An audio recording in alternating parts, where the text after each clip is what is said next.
इस वीडियो में हम लोग क्लास 8 हिंदी का एग्जाम पेपर सॉल्व करने वाले हैं। जैसा कि देख सकते हैं अर्धवार्षिक मूल्यांकन 2024 सब्जेक्ट है हिंदी और टोटल मार्क्स रहेगा 50। और किस क्लास का? 8 क्लास का। और टोटल है ना समय आपको मिलेगा 2 घंटा। 2 घंटा काफ़ी है। ये सब आपको भर लेना है और इसके साथ और इसके साथ कुछ नहीं करना है। ठीक है, ये आपका काम नहीं है। आगे देखिए, आगे यहाँ पे क्या लिखा हुआ? इस प्रश्न पत्र में कुल 5 प्रश्न हैं। कितने? 5। ठीक है, और टोटल मार्क्स है 50, यानी 10-10 नंबर का है। अब आगे देखिए, तो पहला प्रश्न है, निम्नलिखित में सही कथन के सामने सही तथा गलत कथन के सामने गलत का चिन्ह लगाइए। ठीक है, सही गलत है। कितना नंबर का है? 10 नंबर का है। का है हामिद के माता पिता जीवित थे। नहीं, हामिद के माता पिता की मृत्यु हो गई, वो दादी के साथ रहता था, तो ये हो जाएगा गलत। काम करने की जगह बात बनानी चाहिए, बिल्कुल गलत। बाल गोविंद भगत विधवा विवाह के समर्थक थे, तो ये सही। बिहारी सिंगार रस के कवि थे, तो ये भी हो जाएगा सही। ठीक है, तो ये सही हो गया। तो क्या हो गया? शुरू में 2 गो गलत हो गया, 2 गो गलत और 2 गो सही। आगे देखिए, आगे समझिएगा, यहाँ पे क्वेश्चन थोड़ा सा कट गया। तो सामान्य झरना केवल पहाड़ी इलाकों में पाया जाता है।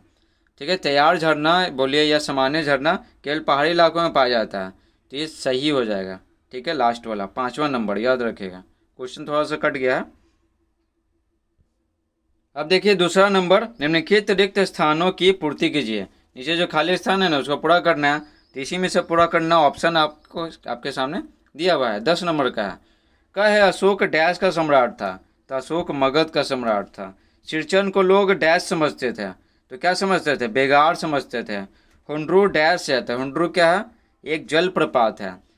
कर्मवीर चिलचिलाती धूप को डैश बना देते हैं, तो चिलचिलाती धूप को ना चांदनी बना देते हैं कर्मवीर।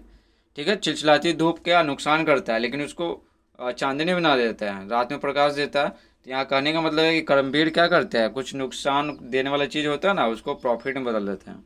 अंग है बाल गोविंद भगत है। बाल गोविंद भगत ये अंग डैश थे, तो क्या थे? गृहस्थ थे। ठीक है, गृहस्थ थे, लेकिन ये सन्यासी जैसा उनका जीवन था, तो हो जाएगा ये गृहस्थ हो जाएगा। ठीक है, गृहस्थ। 3 नंबर देखिए, मिलान कीजिए, ये भी 10 नंबर का है। तो देखिए, अमीना अमीना कौन थी? हामिद की बूढ़ी दादी थी। ठेस लिखे कौन है? फणीश्वर नाथ रेणु। पुत्र वधू का मतलब क्या है? पुत्र की पत्नी। उद्धरण चिन्ह क्या है? ये जिसको ब्रैकेट भी इन्वर्टेड कॉमा बोलते हैं, तो उद्धरण चिन्ह। ठीक है, उसके बाद जो बच गया हो जाएगा। तो उद्गम स्थल किसको कहते हैं? जहाँ से कोई नदी निकलती है। अब आगे देखिए 4 नंबर, इसको थोड़ा जूम कर लेते हैं। निम्नलिखित प्रश्नों में से किन्हीं 2 प्रश्नों का उत्तर दीजिए। ठीक है, 2 और 1 सही कीजिएगा 5 और दोनों सही कीजिएगा तो 10। देखिए, कहा है कलिंग युद्ध के बाद अशोक ने कौन सा धर्म स्वीकार कर लिया था? कौन सा धर्म स्वीकार कर लिया था? तो बौद्ध धर्म होगा। ठीक है, उत्तर लिखेंगे, कलिंग युद्ध में हुई क्षति, ये क्षति लिखा हुआ है, ऐसे लिखा हुआ, छ और ती लिखा हुआ। ठीक है, कलिंग युद्ध में हुई क्षति तथा नरसंहार से उनका यानी क्या? अशोक का, ठीक है ना, मन युद्ध से उब गया। यहाँ पर क्या लिखा हुआ है? युद्ध लिखा हुआ है, यू ऐसे ध है और ऐसे ध है। ठीक है, द और ध, युद्ध से उब गया और वह अपने कृत्य को लेकर व्यथित हो उठे। व्यथित मतलब बहुत बुरा लगा, व्यथित ऐसे है, बहुत बुरा महसूस हुआ उनको। इसी शोक से उबरने के लिए वह बुद्ध के उपदेशों के करीब आते गए और अंत में उन्होंने बौद्ध धर्म स्वीकार कर लिया। तो कौन सा धर्म? बौद्ध धर्म लिखा हुआ है नहीं यहाँ पे, बौद्ध धर्म। अब देखिए ख नंबर, जूम कर ले तो थोड़ा सा। सिरचन क्या क्या बनाता था? तो देखिए, ये प्रस्तुत कहानी में नहीं लिखेंगे, ये लग काट देंगे। ठीक है, यहाँ से यहाँ ना ये काट दीजिए, प्रस्तुत कहानी में नहीं लिखेंगे। तो सिरचन नामक एक ग्रामीण कलाकार का वर्णन किया गया, लिख भी सकते हैं इसमें। यहाँ पर देखिए ना, प्रस्तुत कहानी में सिरचन नामक एक ग्रामीण कलाकार का वर्णन किया गया। वह मोथी घास और पटेर की रंगीन शीतल पाटी चटाई, शीतल पाटी है, पटी नहीं, शीतल पटी नहीं, शीतल पाटी है, चटाई, बांस की तिलियों की झिलमिलाती छिक, सतरंगे डोर के मोढ़े, भूसी चुन्नी रखने के लिए मूंछ की रस्सी के बड़े बड़े जाले बनाता था, है की जगह क्या लिखेंगे, था लिखेंगे, क्योंकि यहाँ क्वेश्चन में था। ठीक है, ये हम आपको बता रहे हैं, सारा का सारा एग्जाम में लिख दीजिएगा। अब आगे देखिए, ग नंबर क्या लिखा हुआ, ज़रूरतमंदों की मदद किस प्रकार की जा सकती है। तो देखिए उत्तर लिखेंगे, ज़रूरतमंदों की मदद करने के कई तरीके हैं, जैसे कि पैसे देना, भोजन देना, कपड़ा देना, शिक्षा देना, किसी को पढ़ाए रहे हैं ना फ्री में, तो वो भी क्या है, वो भी ज़रूरतमंद की मदद करना है। पुराने सामान दान करना, सलाह देना, अच्छा सलाह देना ताकि वो तरक्की कर सके जीवन में, और ठीक है, और सामान उठाना उसके लिए मदद कर देना, तारीफ़ करना, नौकरी दिलाना, इस प्रकार से ज़रूरतमंदों की हम लोग मदद कर सकते हैं। तो यहाँ पर ध्यान दीजिएगा, यहाँ पर क्या बोल रहा है, किन्हीं दो प्रश्नों का उत्तर देना है। यहाँ पर क्या बताएं, क बताएं, ख बताएं। ठीक है, क ख हो गया और ग बताएं।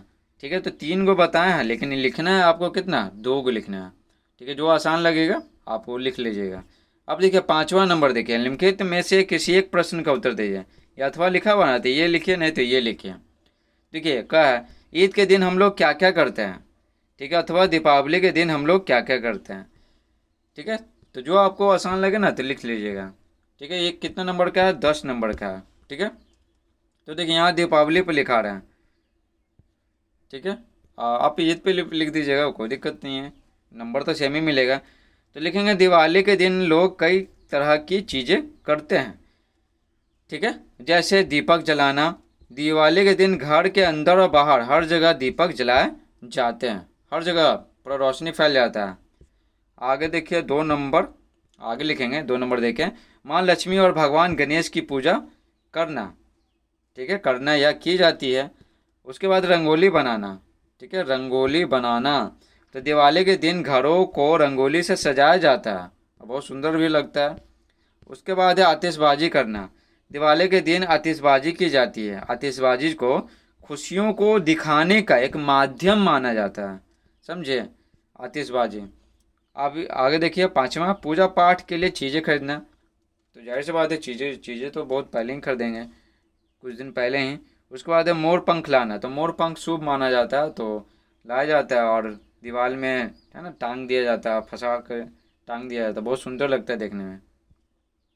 इस प्रकार से पूरा वीडियो समाप्त होता है। आई होप आपको ये वीडियो पसंद आया होगा। अगर पसंद आया तो वीडियो को लाइक कीजिए, चैनल पर नए हैं तो चैनल को सब्सक्राइब कीजिए, क्योंकि इस तरह की वीडियो लाते रहेंगे। इसके बाद और भी एग्जाम होने वाला है आपका ना, तो सारा वीडियोस आता रहेगा इस चैनल पे, तो सब्सक्राइब कर लीजिए। Thanks for watching.